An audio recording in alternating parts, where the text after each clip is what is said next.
6 जनवरी की तारीख पूरी दुनिया के लिए एक हैरानी लेकर आई। दुनिया के सबसे पुराने लोकतंत्र के लिए ये उनके इतिहास के कुछ सबसे काले दिनों में से एक था।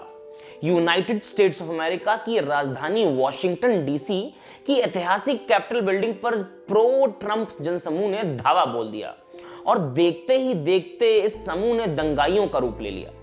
लेकिन ये सिर्फ वानगी भर है।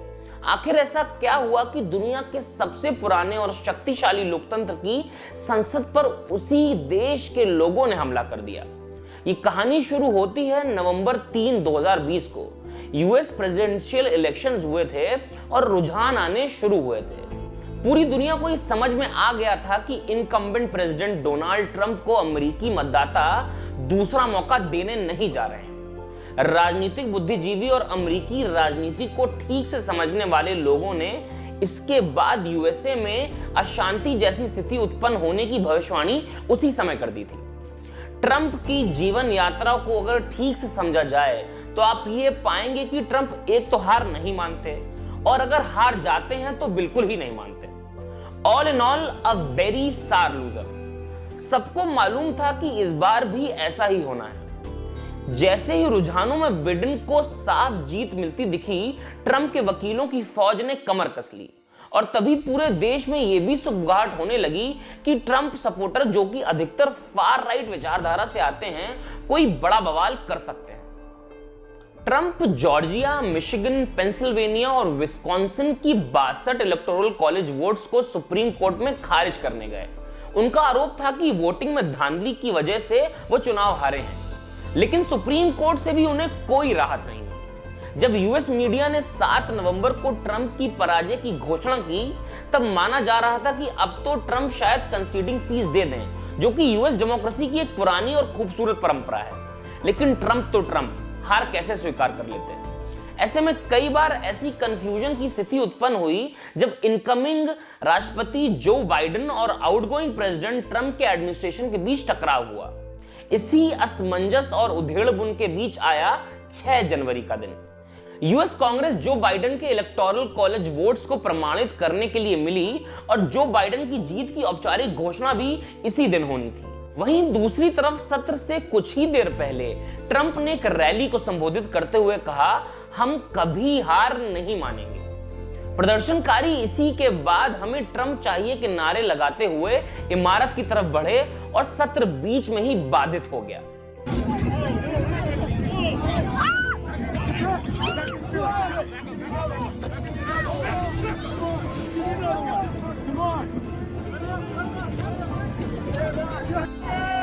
Police are squabbling with protesters.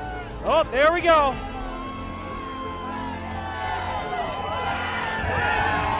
And they just breached the Capitol again. जब प्रो ट्रंप भीड़ यूएस डेमोक्रेसी की प्रतीक कैपिटल बिल्डिंग में घुस गई और सदस्यों और कार्यालयों को तोड़फोड़ करने लगी।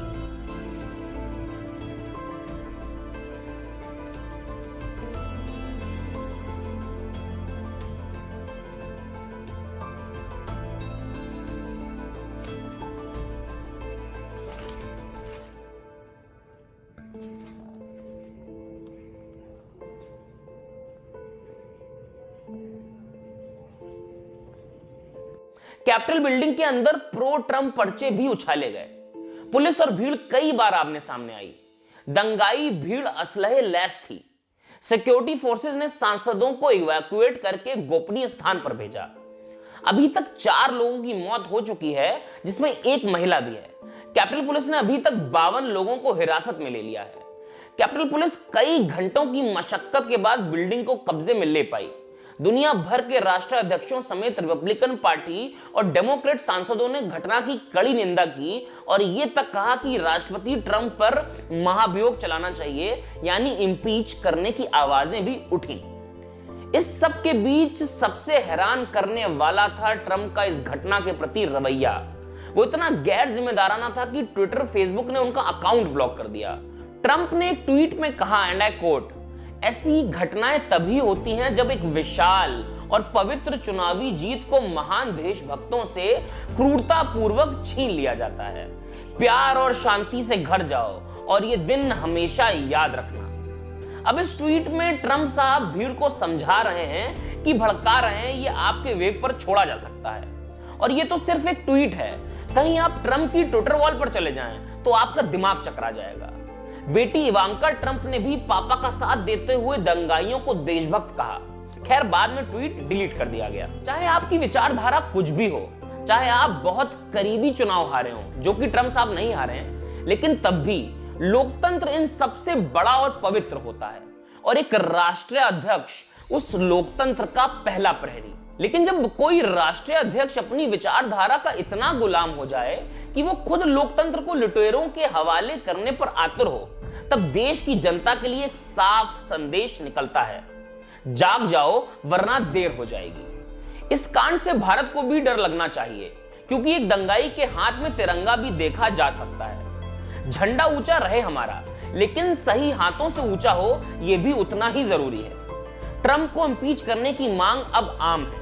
एक तरीका और भी है, 25वें संशोधन की मदद से राष्ट्रपति की अपनी ही कैबिनेट उन्हें पद से हटा सकती है। अब ये सब कितना मुमकिन है, ये बेहतर लॉ और कॉन्स्टिट्यूशन एक्सपर्ट्स ही बता सकते हैं। लेकिन 13-14 दिन ट्रंप के कार्यकाल के बचे हैं, उसमें देश कितना सुरक्षित है इसकी गारंटी कोई नहीं ले सकता। इस घटना के साथ ही मोदी और ट्रंप का क्लासिक याराने का भी ब्रेकअप हो गया। भारतीय प्रधानमंत्री ने ट्वीट करके घटना की कड़ी निंदा की और पीसफुल ट्रांसफर ऑफ पावर की हिदायत दी। हिदायत सही थी, लेकिन प्रधानमंत्री को शायद याद नहीं कि उन्होंने कितनी गर्मजोशी से अब की बार ट्रंप सरकार का नारा बुलंद किया था। तब भी ट्रंप कोई फाइन स्टेट्समैन तो थे नहीं, और वैसे भी अब तो व्हाइट हाउस में पीएम के एक नए मित्र आ चुके हैं।